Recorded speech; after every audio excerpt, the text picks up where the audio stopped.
noches, qué gusto me da saludar al auditorio de Telefórmula. Por supuesto, agradezco a quienes siguen a través de la radio y nuestras plataformas de internet.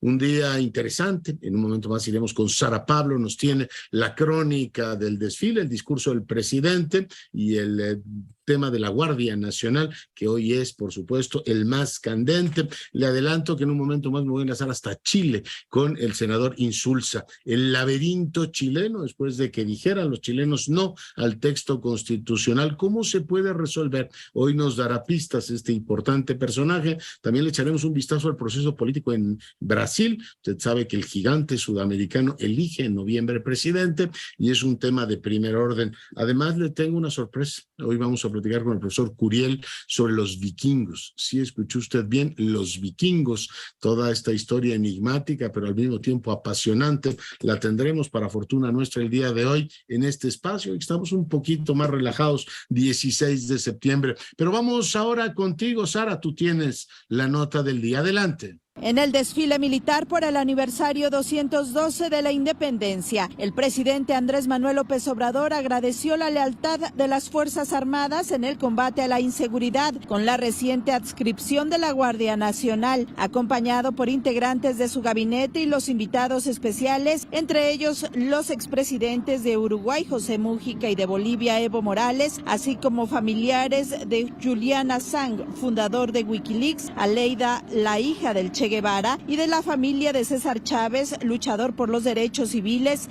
El Ejecutivo dedicó la parte final de su mensaje a este reconocimiento. Agradezco manera fraterna, sincera, la lealtad de las Fuerzas Armadas de México, tanto de la Secretaría de Marina como de la Secretaría de la Defensa Nacional, con su nueva rama, la Guardia Nacional, institución responsable de garantizar con eficiencia y respeto a los derechos humanos la seguridad pública en nuestro país. Ya como responsable de la Guardia Nacional, el secretario de la Defensa, Luis Crescencio Sandoval, ratificó que siempre estarán subordinados al poder civil representado en la institución presidencial. Detalló que dicha corporación cuenta con 118,000 elementos, lo que significa el 78% de avance de las 150,000 plazas proyectadas para el 2024. Aseguró que el 56% de los avances que hay en combate a la violencia son gracias a la Guardia Nacional, que cuenta con una aceptación del 80.9%, solo por debajo de las Fuerzas Armadas. Por primera ocasión, la secretaria de Seguridad, Rosa Isela Rodríguez, fue también oradora en el desfile.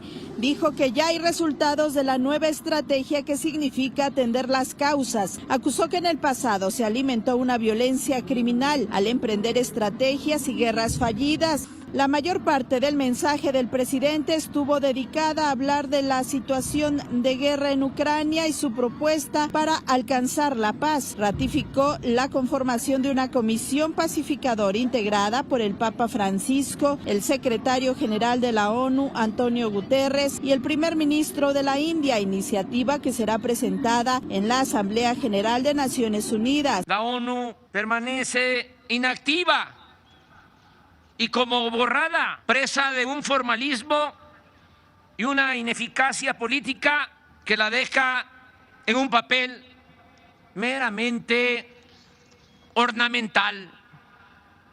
Más reprobable aún es el proceder de las grandes potencias que de manera explícita o silenciosa se posicionan ante el conflicto solo para servir a sus intereses hegemónicos. Con imágenes de Ricardo Rodríguez, en Grupo Fórmula, Sara Pablo. Mil gracias, Sara. Vamos a una brevísima pausa. Estamos de regreso en un instante. Seguimos con la información. Usted sabe que Chile es un país al que le hemos prestado una atención particular porque se lo merece, en primer lugar, porque es un país muy querido, y después porque su proceso político en los últimos años ha sido pues sumamente interesante, incluso ahora desafiante e intrigante, porque bueno, ya le hemos comentado todo el asunto de la Constitución y la decisión del pueblo chileno. Finalmente 13 millones le dijeron no a esa Constitución que que votaron. Y bueno, pues ahora es literalmente el nudo gordiano de América Latina. Yo le agradezco mucho al senador Insulza,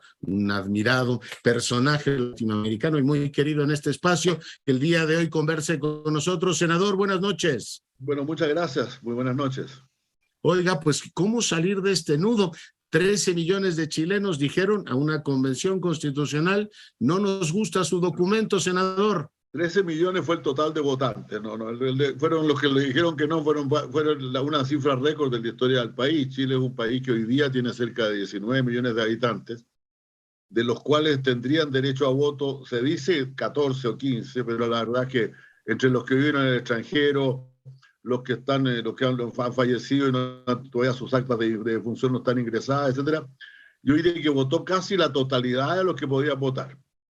Y efectivamente, la propuesta de una convención que un año antes había tenido apoyo muy mayoritario, no solamente porque se decidió por 80-20 en un plebiscito, por 80% a 20% se decidió que se creara esta nueva convención, y sin embargo, un año después, la gente votó en contra del texto que le proponía la convención. Y creo que tiene que ver, mire, esto tiene que ver con dos cosas fundamentalmente. El primero es, por cierto, que cuando la gente vota, por mucho que se le diga esta es la Constitución para todos, para muchos años, también se fija mucho en los problemas del momento, ¿no? Y los problemas del momento, la inflación, la delincuencia, han creado una cierta actitud negativa en la población. Pero además porque el texto no era bueno, don Leonardo. El texto no, mire, yo soy un hombre de partido, lo voté a favor, prometiendo junto con muchos otros que íbamos a cambiar una cantidad de cosas apenas se pudiera, pero los votantes dijeron que no. Y los votantes que dijeron que no, yo diría los que más fuertemente dijeron que no, son los cerca de 4 millones de votantes entre 3 y 4 millones, ¿sí?, que generalmente no votan, pero ahora fueron a votar porque se declaró que este plebiscito era obligatorio. Y por lo tanto, para no arriesgar multas o represalias, ellos fueron a votar. Yeah. Y mayoritariamente votaron que no. Y votaron que no de manera muy convencida, creo, desgraciadamente, ¿eh? Mucha gente de sectores populares, se ha hablado mucho de eso, ¿no? Esta no fue un reflejo de la lucha de clase, por así decirlo. A través de las clases sociales, todos la votaron en contra. Sino que fundamentalmente porque muchas cosas de la convención no les gustaron, de lo que les proponían. Yeah. Por ejemplo, llamó la atención que el constituyente, por supuesto, aquí lo referimos, fue electo y que era paritario y que estaba una representación casi perfecta, nunca vista, y un ánimo de construir un Chile diferente. Probablemente tengamos un problema ahí con la representación, o el documento, como usted dice, salió muy mediado o por minorías estridentes o por ese presentismo que nos refería, senador. Sí, es muy interesante. Fíjese usted que la votación para elegir constituyentes, o sea, miembros de la Convención Constituyente, se hizo junto con una elección política común y corriente de parlamentarios, de municipios y de presidentes regionales y otras cosas, ¿no? Y ahí predominaron los partidos. Pero por alguna razón, cuando la gente votó a favor de la Constitución, fue por algo nuevo. Era algo nuevo y se eligieron muchos independientes y cosas así, pero resulta que creo que los elegidos no supieron tomarle el termómetro a la gente, porque una cosa es querer cosas nuevas, querer rostros nuevos, y otra cosa es querer, por ejemplo, que le digan que ahora Chile, que ha sido un estado bastante unitario, bastante unificado, tiene un montón de nacionalidades dentro de él, ¿no? En Chile las poblaciones originarias son un 12,5%, pero muy fuertemente mezcladas con esta población mestiza, ¿no?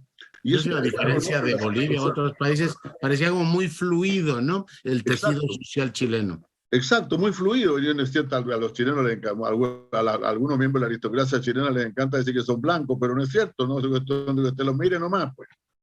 Y hago una relación entre el rostro del dirigente mapuche que se presenta por un lado y el rostro de un dirigente sindical y lo va a encontrar igual, lo va a encontrar muy parecido. Entonces, esa es una cosa. Enseguida, todo el tema del aborto. ¿Por qué legislar sobre el aborto en la Constitución? Eso echó atrás a la Iglesia, no solamente a la Iglesia Católica, sino que también a mucha gente de comunidades evangélicas, ¿no? Claro. En circunstancias que se podría, en Chile el aborto está regulado y se podría haber mantenido ahí sin necesidad de una ley. La forma, ahora, pero yo diría que también en el mundo político chocó muy fuerte esto, porque usted sabe que los especialistas en constituciones dicen que los derechos, y el capítulo de derechos es bueno, que si no se legisla en una constitución sobre derechos, esa es una mala constitución. Yeah. Pero que si no se legisla bien sobre el gobierno, no es una constitución. Porque el corazón de la constitución es el gobierno, y eso era lo más confuso. Sí, la norma fundamental del Estado. Oiga, y para Boric, que también es un liderazgo que se había visto como enormemente refrescante, un duro golpe, este no al texto constitucional, senador. Es un golpe, sin duda, fuertemente a su gobierno también, y además usted comprenderá que los opositores no dejan de hacer la correlación entre la popularidad del presidente y la votación de la Constitución de la Asamblea, ¿no? de la Convención. Pero yo creo sinceramente que él hizo un esfuerzo importante por ser ecuánime y por decir, mire, él fue el primero que dijo, le pareció bien claro, en un país en que se hablaba de que era la Constitución de Pinochet, que no lo era, era una Constitución que había cambiado mucho desde entonces. Práctica, Boris dijo, mire, las dos opciones son legítimas, ustedes pueden votar lo que quieran. Todo el mundo sabía lo que votaba él. Claro, cualquier cosa que decía era interpretada por la oposición como que está interviniendo. Entonces, pero yo creo que él puede resistir bien este golpe en la medida en que su gobierno se conduzca adecuadamente y enfrente los grandes problemas. Hoy día usted pregunta en la calle cuál es el principal tema del país y nadie los que le dan a decir que es cómo dictar la Constitución son pocos. Le van a decir, mire, mi problema es el crimen, mi problema es etcétera. Esos son los temas. Ya. Oiga, a usted le ha tocado lidiar con un montón de cuestiones constitucionales. Recuerdo cuando era secretario general de la OEA, la constitución está de artículos pétreos de Honduras y cosas así complicadísimas. ¿Cómo puede salir Chile de este lío y tener efectivamente un texto constitucional conforme a quienes quieren un cambio y quienes dicen, oiga, un cambio, pero a lo mejor no en el sentido que propuso la constituyente? Claro. Mire, este es un tema que estamos ahora, pero antes quiero decirle que efectivamente un subproducto positivo de lo que ha pasado fue que, preocupados por el problema de artículos pétreos, ¿no? Se reformó ahora paralelamente, actualmente la actual Constitución, la que sigue rigiendo, la del 80, ¿no? Y se redujeron sustantivamente las mayorías necesarias para aprobar cambios a la Constitución. Por lo tanto, digámoslo, la Constitución anterior ahora es más fácil de reformar que antes. Y ese es un producto saludable de esto.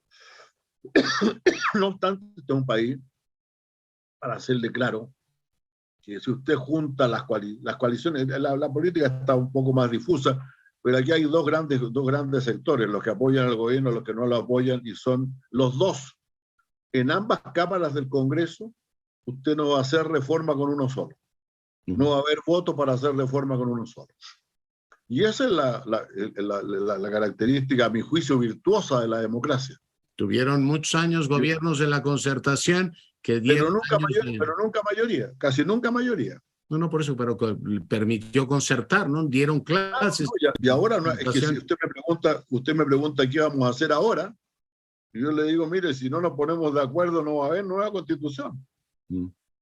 Entonces todos decimos que va a haber una nueva constitución, que tenemos que tenerla, que tenemos que hacerla, porque como le decía antes, el 80% de la gente la votó favorablemente hace un año y medio atrás, o sea, votó favorablemente la idea de una nueva constitución. La tenemos que hacer, pero tenemos que ponernos de acuerdo, y en eso estamos. Estamos ahí a tirones, pero avanzando bastante. Yo creo que ¿Lo va a hacer el legislativo actual o tienen que elegir otra constituyente? Yo creo que lo que está predominando en este momento es una nueva convención con un número menor de miembros, que evite los errores, los errores de composición que tuvo la anterior, que lo único que está acordado claramente es que va a ser paritario, hombres y mujeres, y que va a ser, que se van a elegir, que todos van a ser elegidos, pero al mismo tiempo que van a contar con un cuerpo asesor de especialistas en derecho constitucional y entre los temas fundamentales de lo público, de manera precisamente de evitar la cantidad de novatadas que tenía la Constitución y las demasías, ¿no? Porque tenemos una amplia experiencia de derecho constitucional comparado en América Latina, así ¿no?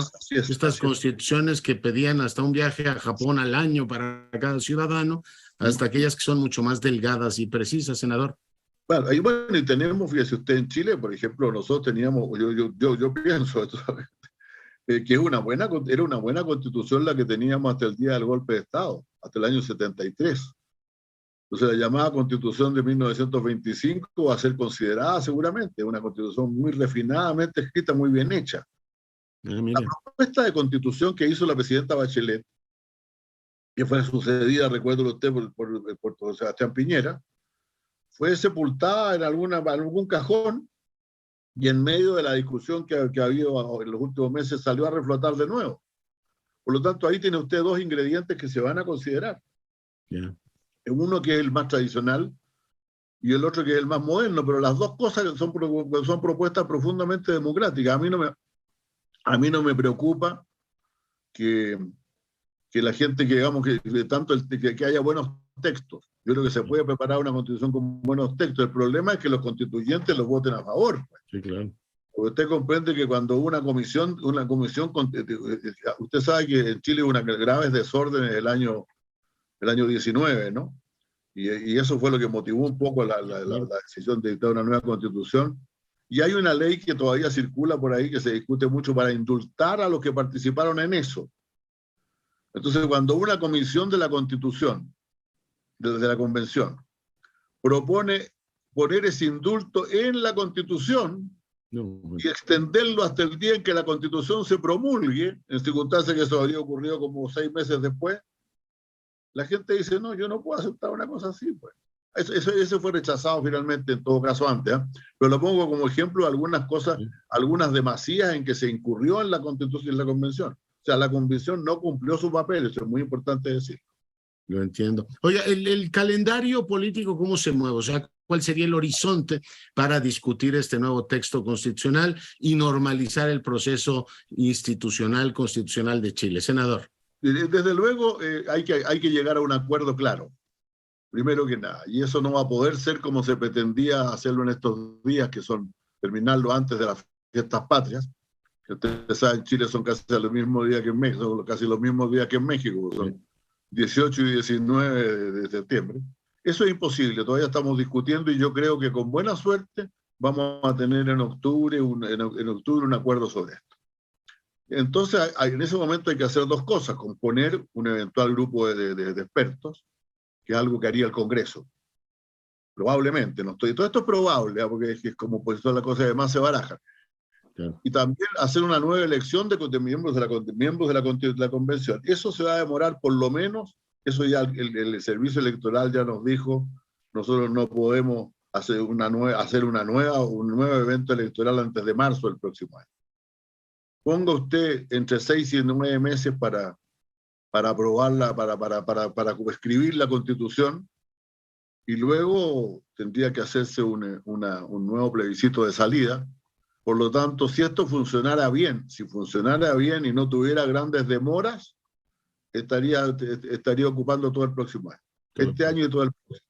Muy bien. Pues pendientes estaremos, senador. Le mando un abrazo y le agradezco mucho que haya estado esta noche con nosotros. Muchas gracias a usted y que estén muy bien. Muy buenas noches. Hasta luego. Bueno, y vamos ahora a revisar la situación que vive América del Sur. Es interesante ver cómo mientras un Brasil se asienta económicamente, tienes una Argentina exaltada, pero Brasil es un país que tiene ahora un desafío político de primer orden, que es elegir presidente. Vamos con nuestro experto en estos temas, Eduardo Ragazol. Mi querido doctor, ¿cómo estás?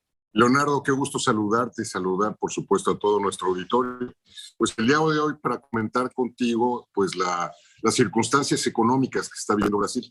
No es ningún secreto, Brasil, como todos los países, pasó por momentos extremadamente difíciles con esta pandemia.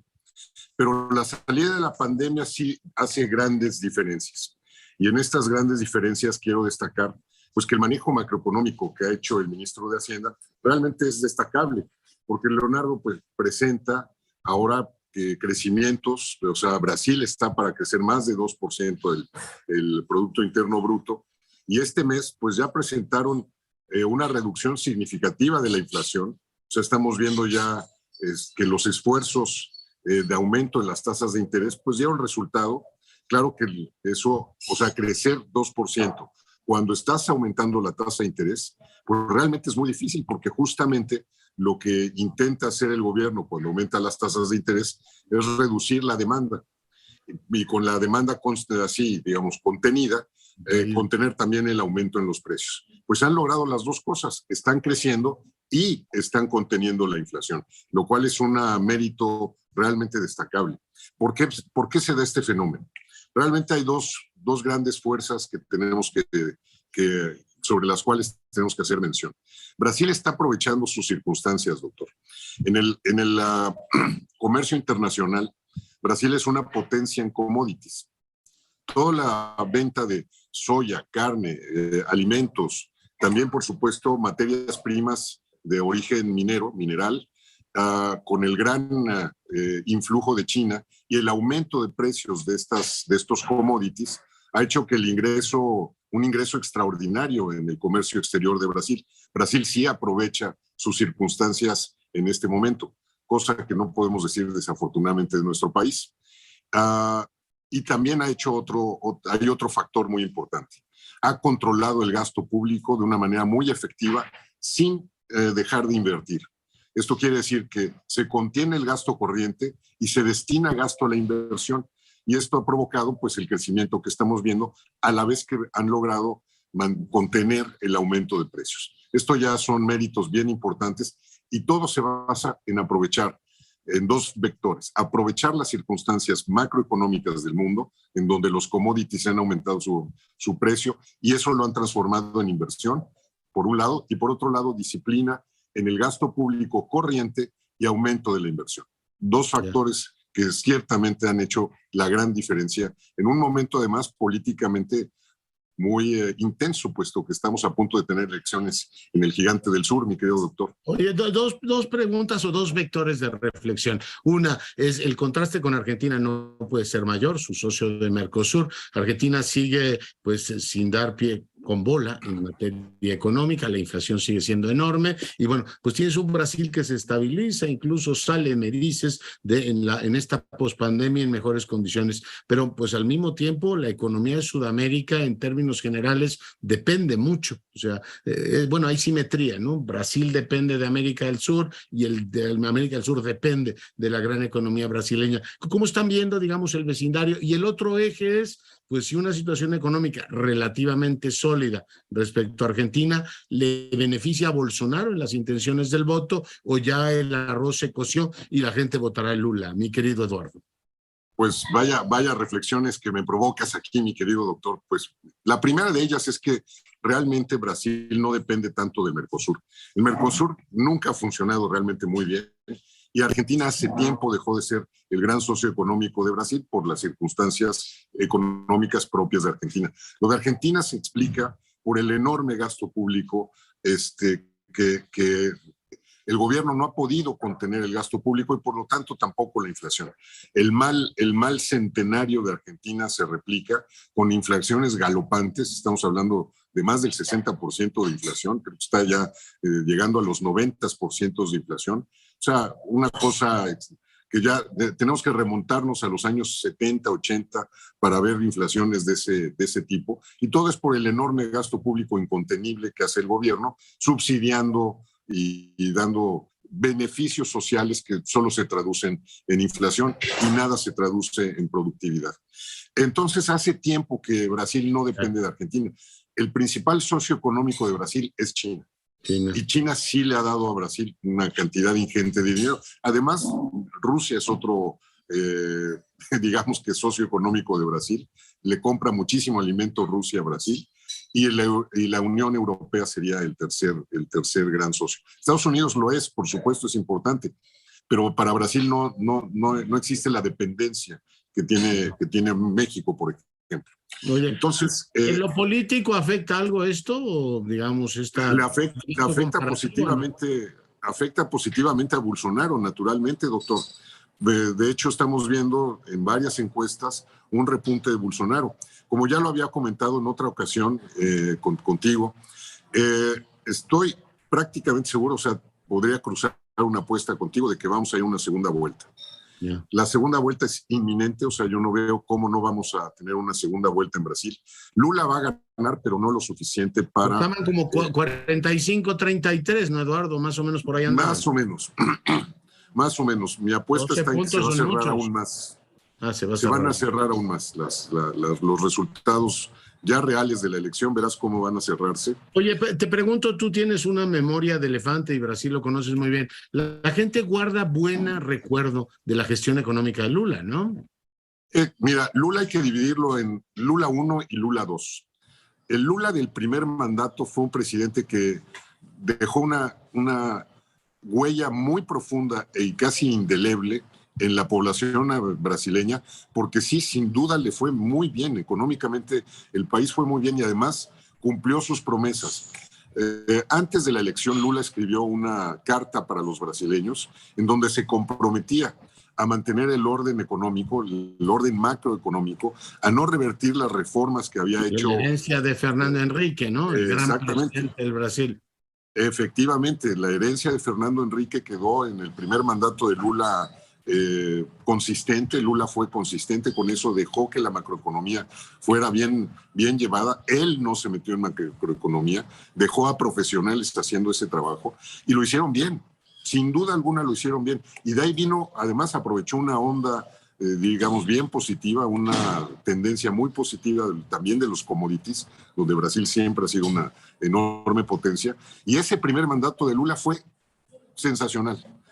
El segundo mandato de Lula fue un desastre, pero un desastre no tanto económico como político, por la enorme corrupción.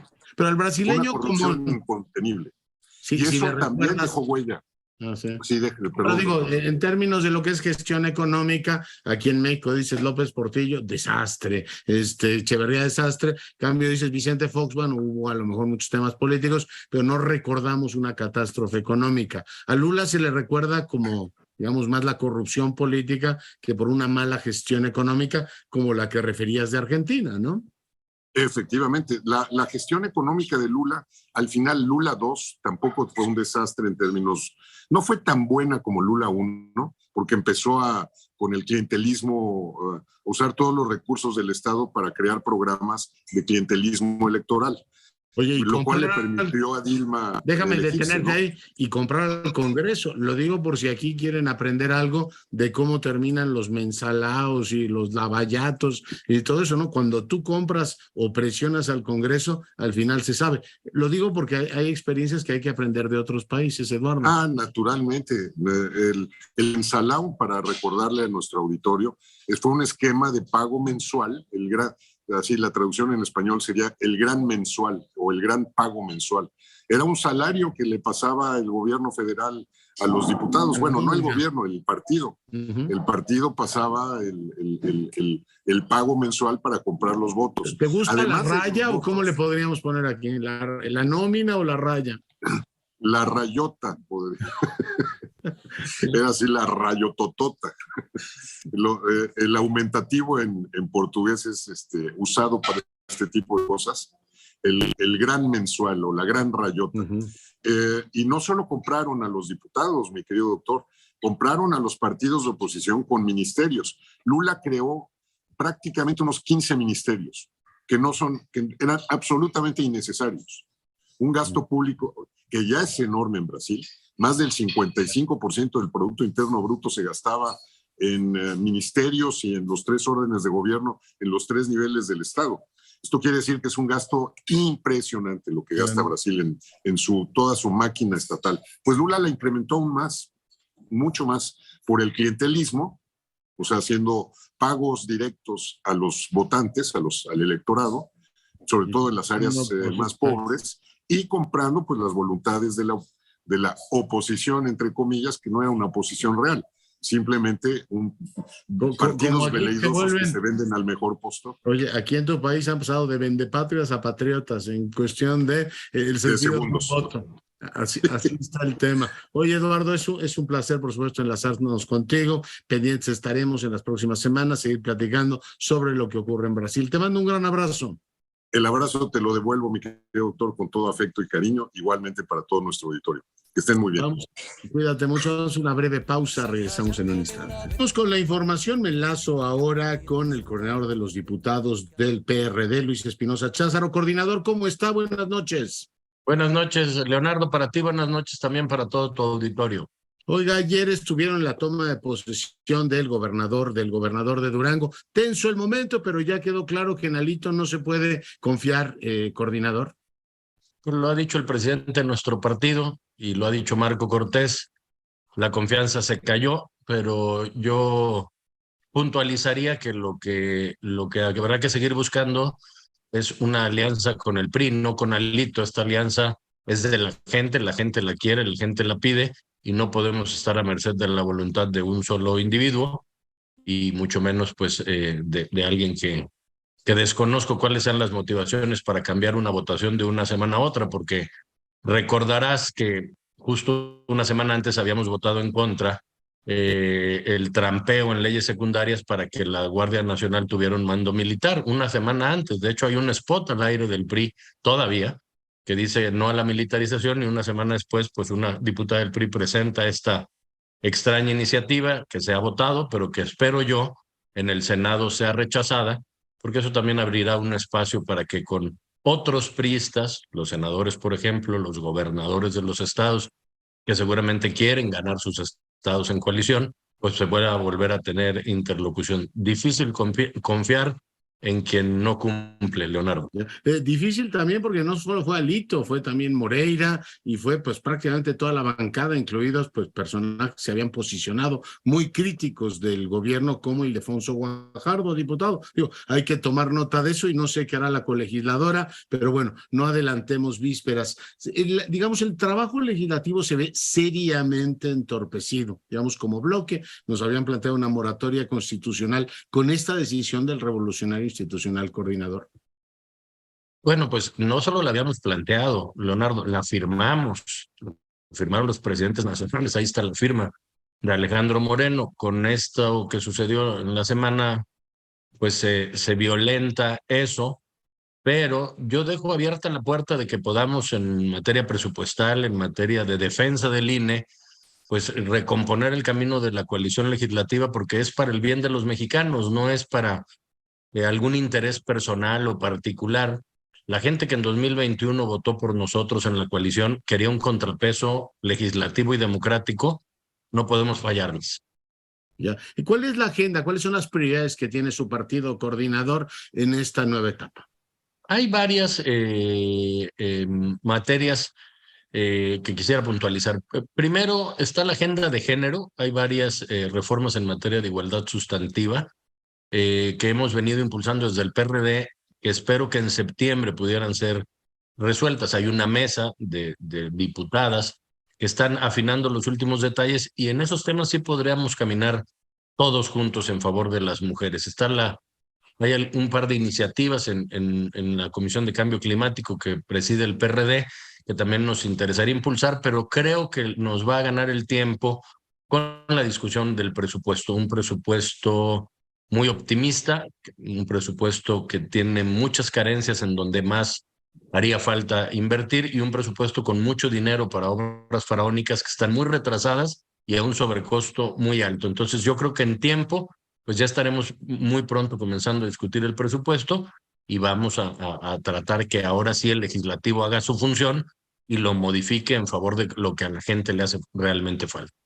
Sigue siendo efectivamente un presupuesto sobre bases muy optimistas. Ya quisiéramos crecer al 3%, diputado. Pues por supuesto, somos el único país de América Latina que no ha recuperado sus índices de crecimiento prepandemia. Somos el único país que sigue esperando que la suerte nos mejore la economía. No sucederá así. Tenemos una inflación muy alta, y entonces pues deberíamos pensar en un presupuesto antiinflacionario más que un presupuesto para caprichos del presidente, para decirlo con toda claridad. Ya. Bueno, pues está todo el tema de la cuestión legislativa, ya nos la platicaba. ¿Ve alguna posibilidad de que algún partido político, en este caso pienso en Movimiento Ciudadano, pueda también reconsiderar su orientación y tener un diálogo diferente con ustedes, o ustedes cambiar y tener un diálogo diferente con ellos? Nosotros nunca hemos estado cerrados al diálogo con el MC. Tú recordarás que incluso desde 2021 hicimos un llamado a todas las fuerzas opositoras a unirnos en este gran frente opositor que hoy se llama Va por México, y el MC decidió no acompañarlo. Hay que recordar aquí que si hubiera venido MC con nosotros, tendríamos hoy mayoría en San Lázaro y las cosas serían distintas para las cuestiones como este presupuesto del que hoy hablamos, donde Morena pues tiene la mayoría para aprobarlo sin cambiar una sola coma. Seguimos haciendo el llamado al MC, como siempre ha estado abierta la puerta, no solo al MC, sino a todos aquellos que piensen que el rumbo del país no es el correcto y que quieran que caminemos en un rumbo distinto. Yo iría más allá, yo pensaría que con la militancia del PRI y con el Movimiento Ciudadano podríamos caminar rumbo a 2024. Muy bien, pues coordinador, muy agradecido por el enlace, muy buenas noches. Gracias a ti, buenas noches. Bueno, y en días recientes llegó a mi despacho un libro, Vikingos, se llama Vikingos, los verdaderos descubridores de América, y se lo debemos a la ingeniosa pluma de Adrián Curiel Rivera, joven doctor en literatura española, quien amablemente ha aceptado conversar el día de hoy con nosotros. Adrián, bienvenido. ¿Qué tal, Leonardo? ¿Cómo estás? Te saludo con mucho gusto a ti y a quienes nos escuchan. Oye, absolutamente intrigante y delicioso. Tu libro empieza así con ecos wagnerianos, ¿no? Del reino de Valhalla, Odín y todo lo demás, y después despliegas, debo decir, una enorme erudición de las distintas rutas que los vikingos han tenido, que van desde Terranova hasta Kiev. En fin, me encantaría que le contaras al auditorio de entrada cómo viene la inspiración por escribir sobre los vikingos, y como digo, arranca en el reino de los dioses y termina en la muy prosaica Terranova. Adrián. Sí, pues mira, Leonardo, hay un episodio de nuestra historia, podría considerarse de la historia americana, que es el desembarco de estas tribus conformadas sobre todo por suecos, noruegos y daneses. Estamos hablando de tiempos medievales, y que llegan al norte de nuestro territorio, a lo que hoy se conoce como la isla de Terranova, y es un incidente verdaderamente notable en términos de la tecnología marítima y del espíritu aventurero de estos pueblos, y del que se habla muy poco. Siempre me llamó mucho la atención que un hecho marítimo tan notable, el desembarco de los normandos en nuestro continente, formara parte de los anales de nuestra historia de una manera como muy incidental, como muy tangencial. Y eso me llevó a ciertas lecturas y al descubrimiento. Oye, déjame detenerte ahí. Es que hay mucha gente que lo sigue ubicando en lo mítico, pero cuando uno ve ¿cómo le llaman esta? La ensenada de las medusas ahí en, efectivamente, Terranova, pues es un sitio reconocido por la UNESCO, Adrián. Digo, está más allá de mitologías, películas y series. Es un hecho histórico. Así es. Está arqueológicamente demostrado y comprobado que los vikingos llegaron al norte de América. Y bueno, eso fue lo que despertó mi curiosidad y llegué a dos sagas, la de Erik el Rojo y los groenlandeses, además de otros libros de historia, que describían precisamente ese hecho. La particularidad es que estas sagas fueron elaboradas por monjes islandeses en el siglo XIII a partir de la tradición oral, y estos monjes le imprimieron un mensaje catequizador. En esa saga los vikingos se vuelven buenos cristianos. Entonces me pareció muy interesante escribir una tercera saga sobre ese hecho, donde los vikingos conservaran su carácter profano, donde no fueran evangelizados, por ponerlo en esos términos. Y ese fue el motor que me impulsó a escribir este libro. ¿Un martillazo de toro? ¿Qué fue? Bueno, y como ves, me interesó mucho también la mitología. Juego con estos dos planos, el plano histórico y el plano que tiene que ver con la fantasía, y hay un incidente que a mí me gusta mucho, que tiene que ver también con Loki, es un dios sensacional, es un dios lleno de problemas metafísicos, pero que ha sido muy estereotipado, sobre todo por el cine y por todas estas sagas televisivas o estas series de Netflix y demás, algunas de ellas muy buenas, por cierto, y aparece como un ser absolutamente villano, diabólico y muy, muy negro, muy orientado hacia la maldad. Y Loki es un personaje maravilloso, y él urde en un episodio verdaderamente desopilante molestar a Odín, robándole a Thor su martillo y sugiriéndole en una doble perversidad que la esposa de Odín se case con uno de los gigantes a quien Loki le llevó el martillo. Y entonces... Oye, sí. No, termina. No, y la solución que se le ocurre a Loki en su doble perversidad es que el propio Thor se disfrace de la esposa de Odín y vaya al banquete de los gigantes y se case con el gigante para recuperar su martillo. Oye, preguntarte, las sagas tienen valor literario. Por ejemplo, los franceses las ubican en la prestigiadísima colección de la Pléiade como pues algunas de las obras literarias más importantes del mundo. ¿Tienen mucho valor literario? Desde mi punto de vista, sí. Están, digamos, a caballo entre lo que llamaríamos modernamente un reportaje periodístico y la ficción. Es decir, tienen un estilo muy seco, muy directo, pero construyen la historia también con muchas metáforas y con un empleo de la fantasía, de la imaginación, pues muy notable, ¿no? Entonces, yo creo que por supuesto que tienen un gran valor literario y que vale mucho la pena leerlas. Ya. Oye, el tema de Terranova, y luego ya regresamos a los vikingos, expansión en toda Europa, que tú narras muy bien. O sea, Vinlandia es lo que hoy es Terranova. Los vikingos dejan de llegar a efectivamente ese territorio porque hay un enfriamiento generalizado de la tierra. Yo no sé si en el 1300 o por ahí. Seguramente tú lo tienes claro, Adrián. Sí, pues sigue siendo un misterio por qué no se quedaron. Y además, en términos literarios, esto abre las puertas de la ucronía, ¿no? ¿Qué hubiera pasado si los vikingos se hubieran quedado en nuestro continente y hubieran sido no solo colonizadores efímeros, sino también conquistadores? Esa es una pregunta que nos hacemos. Hay muchas teorías, que hubo un enfriamiento masivo, global, que no encontraban metales que necesitaban para sus armas, o incluso que hubo una situación de guerra insostenible con las tribus algonquinas, a las que las sagas, las que son descritas en las sagas como Skralinger, la gente que grita. Entonces, bueno, pues hay varias teorías. La verdad es que se ha fantaseado mucho sobre cuál será la verdadera causa de este abandono. Y bueno, y Vinlandia, este lugar al que llegan y que fundan, también ha adquirido pues proporciones míticas, ¿no? En teoría, los salmones nadaban en los ríos, bastaba estirar un brazo para pescarlo. El vino se daba espontáneamente de tanta uva que había, lo cual dificulta mucho también situar exactamente dónde pudo haber sido, porque pues en esas zonas áridas tampoco es que haya muchos viñedos, ni mucho menos, ¿verdad? Pero así ha pasado al imaginario popular. Pero los caladeros eran, bueno, pues tremendamente feraces, ¿no? Dicen, yo no sé qué tanto sea leyenda y qué no, que pescadores vascos guardaron el secreto precisamente de aquellos caladeros y que cuando Cartier llegó a América lo saludaron en vasco, ¿no? Y decía, había algunos pescando ahí. Ciertamente eran tierras extraordinariamente ricas en bacalao, pues tú recuerdas los salmones y algunos otros más, Adrián. Sí, pues es un juego muy interesante entre historia, arqueología, literatura y lo que queda en hipótesis, porque no sabemos exactamente por qué no se quedaron.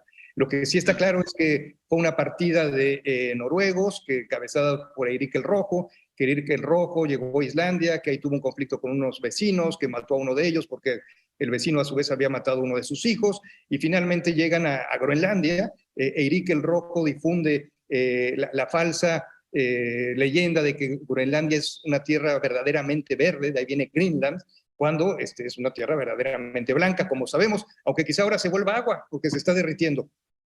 Nos lo estamos comiendo. Oye, también narras buena parte de lo que fue la trayectoria de los vikingos en toda Europa, ¿no? Un asedio a París que yo no conocía, después el reencuentro con los rusos en Kiev, que yo había entendido que los rusos venían venían originalmente de los vikingos, que era el mismo pueblo. Pero en fin, cuéntanos un poco de estos recorridos también europeos que llevan pues a los vikingos pues por todas partes, ¿no? Los ubicamos en Italia del Sur, en España, por supuesto, en la zona de Aquitania. Adrián.